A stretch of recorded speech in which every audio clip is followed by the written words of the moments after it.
Trust me, every career path comes with its own set of mistakes, and I've had my own fair share of making so many mistakes when it comes to what I do.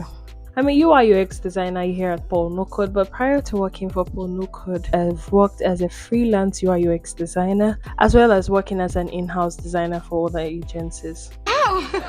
Here are 7 mistakes that I have made for over 4 years working as a UI UX designer and that you should note and by all means avoid.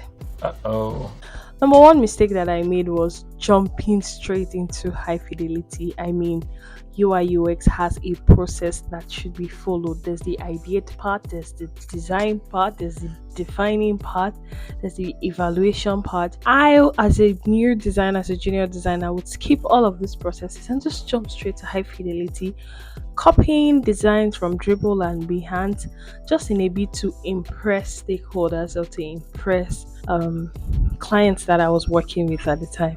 Mind you, it was nonsense. It did not only waste my time, it put my naivety in full display, because how do you jump to the end of the process without starting from the beginning? I overcame that mistake by learning to work with a defined UI UX approach, knowing what to do first, and then also working with a team and having team leaders to put me in check and track my every progression along the design process. This way, I have been able to save time working with my clients.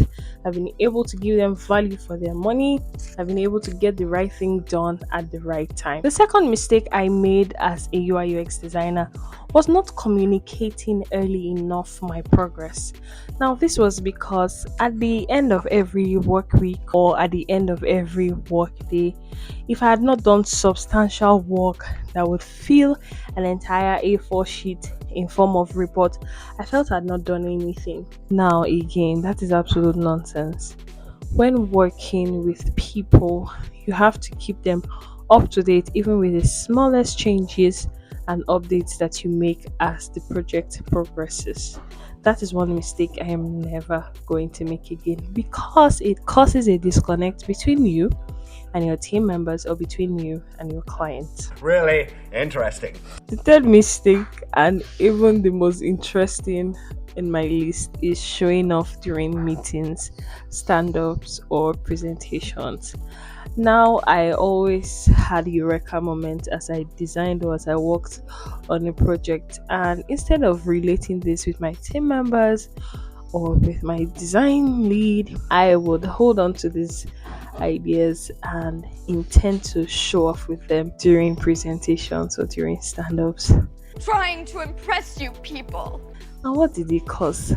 It led to a lot of out of scope decisions. Sometimes it led to me again showing my naivety, because some of the suggestions didn't really align with the goal at hand, right?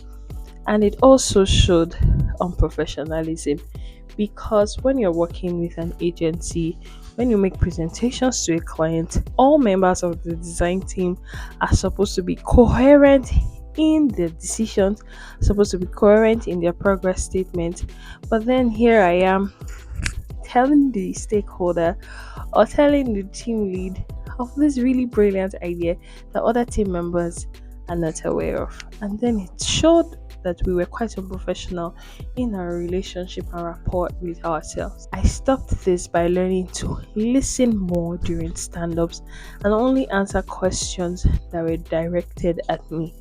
This way, I am able to synthesize the core message and intent of that meeting and also contribute relevantly within the scope of that project. Take note. A fourth mistake that I made, and I think this is one mistake that a lot of us designers make, is that we agree too much with our clients' feedback. Don't get me wrong. Sometimes our clients' feedback would be great, and of course we'll take the project a step further. But other times, it's not really, like a change from blue to pink, change this color from sky blue to orange. Insignificant changes that do not directly or indirectly affect the users, and then you go ahead to spend so much time effecting those changes. Or other times, clients could make really sentimental and emotional decision changes that are completely out of scope, that would make your project take a complete detour from the trajectory or the progress that you have been making all this while. It slows down your project, it affects the quality of your work, and in turn it strains your design timeline, which may also strain your relationship with your client or the members of your team. So when talking with clients as a designer, note that there are times where you have to always refer to the original document that you're working with, where you also have to always refer to the decisions that you have all agreed on, and you have to insist, of course politely, on the decisions that you have made. I hope you get it. Another very terrible mistake that I made, and sometimes I still make even currently, is poor naming conventions. Designers, we open our file and we're seeing frame 289. We're seeing rectangle 2800. What is that? I can't do this anymore. You'll As a designer, as a junior designer, like I said, even now, sometimes I go on ahead to create frames, to work with groups, to add layers that I do not name. Working with naming conventions will save you a whole lot of time, and not just you, it helps other members of your team if you're collaborating on a design project. Now, a box is not just called a rectangle 204, it is called the hero image, or it is called the text, the hero text. It has a name that every member of your team can relate to, and it makes the work easier, especially during prototyping. So your frames have names, and when you're connecting the prototype links, you're connecting very easily and disconnecting very easily as well. as it should be. The sixth mistake that I made as a designer was working with inconsistent elements. So I would take an icon from Bootstrap and then take another icon from Icon Scout, because somehow I felt the Bootstrap icon pack did not me everything that I wanted. Now it's going to cause a lot of inconsistency in your design when you pull in elements from all over to work on your design. It may not cause so much havoc if you're doing it very sparingly, but doing it on a large project is of course going to cause a lot of consistency issues, and then this inconsistency in elements can lead to a disconnect in the project, in the UI and the overall look, and that's not what we're gunning for as your UX designers. So that was the problem.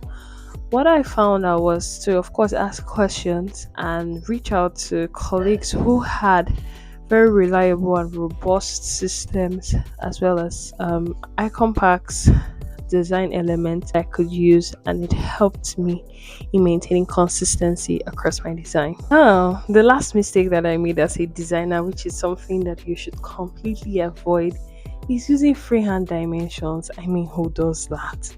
How can you have a frame and it is 333.69 by 111.25? What's that? For God's sake. Please stop the freehand dimensions. Use specific industry standard rules for everything across your design, from buttons to headers to text to icons to whatever element that is going to be appearing on your screen, right? And to make use of industry standard grids, industry standard spacing systems, industry standard multiplication systems, or whatever you might call it. Watch your design game go from here to here by working with those standards. And of course, that's a wrap of the 7 mistakes that I made. Of course, there are a lot more, but I had to streamline it to the most significant 7. See you in the next video.